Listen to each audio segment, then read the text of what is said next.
Hi అండి, అందరికీ నమస్కారం అండి. ఫ్రెండ్స్, మనకి ఇప్పుడిప్పుడే మరొక బ్రేకింగ్ న్యూస్ అప్డేట్ అయితే రావడం జరిగిందండి. అది కూడా నలుగురిని కాపాడేందుకు 274 మంది ప్రాణాలు గాల్లో అంటూ ఇప్పుడే మనకు ఒక బ్రేకింగ్ న్యూస్ అప్డేట్ అయితే రావడం జరిగిందండి.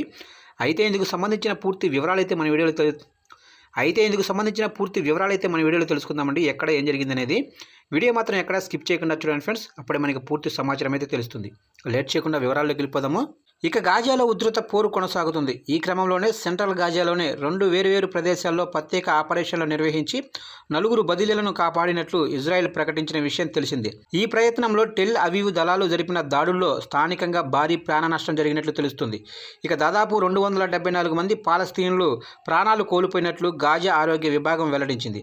మరో 700 మంది గాయపడ్డారని పేర్కొంది. ఇక బాధితుల ఆహాకారాలతో ఆల్-అక్సా ఆసుపత్రి నిండిపోయినట్లు ఓ స్వచ్ఛంద సంస్థ తెలిపింది. ఇక బదిలీలను రక్షించే సమయంలో బలగాలపై భారీ ఎత్తున దాడులు జరిగాయని ఇజ్రాయెల్ సైన్య అధికార ప్రతినిధి డానియల్ హంగారీ తెలిపారు.